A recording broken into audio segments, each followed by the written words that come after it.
पुरीर सोनाभ बेलाभूमि पुनः लोकार्पित होईछि आंतर्जातिक बालुका शिल्पी मानस कुमार साहू बालुका कला पार्क। प्रतिवर्ष भली एवर्ष मध्य क्रिसमस रे पुरी लाइट हाउस निकटस्थ Manas Sahu sand and park रे यूरोपियन शैलीर बालुका कला मान प्रस्तुत करा जायछि। एथिरे विभिन्न थीम को नै बालुका कला मान करा जायछि। प्रथम बालुका कला रे दर्शा जायछि सुदूर सहरर छोट पिला दुईटी टाइम मेसिन द्वारा 2074 रे पुरी बुली आछंती श्री जगन्नाथଙ୍କ भव्य मंदिर प्रकल्प देखिबा पई। 50 वर्ष परे पुरीर दृश्य केते मनोहर होई परिछि ताहा देखि सेमाने खूब खुशी होइछंती। द्वितीय बालुका कलाटी परिवेश सुरक्षा भित्तिक। ए बालुका कला रे सेव वाटर वार्ता दे दैछि।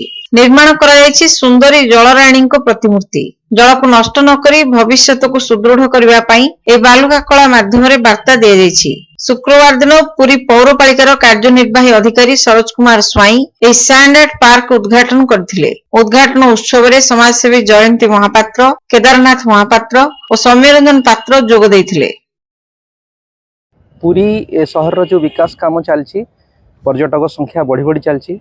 पर्यटक मानकर प्रथम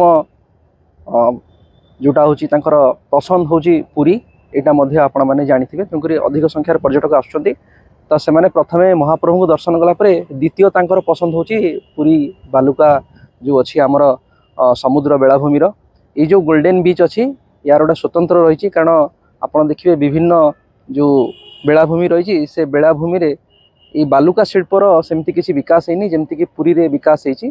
तेणुकरी निश्चित भाव में आम आंतर्जातिक बालुका शिल्पी युक्त मानस कुमार साहू को आम धन्यवाद देवु।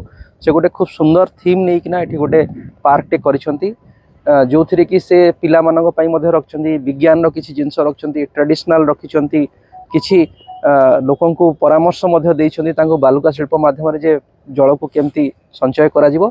तो जो आसुछंती टूरिस्ट माने निश्चित भाव में आमर जो गोल्डन बीच रो जो ये जो पानीटा जो बालीटा अच्छी बालीर जो क्वालिटी अच्छी आप अलग कौन बीच रे पाइबे ना। तेणुक ये बालुका शिल्प जो प्रकृष्ट बाली ये मिले तेणुक ये जो बालुका पार्क टी है निश्चित भाव में पर्यटक मान आकृष्ट कर पुरीर कला संस्कृति परंपरा सहित परिचित करेब। तेणुक यह निश्चित भाव गोटे बहुत भल पदक्षेप नहीं श्रीजुक्त मानस कुमार साहू।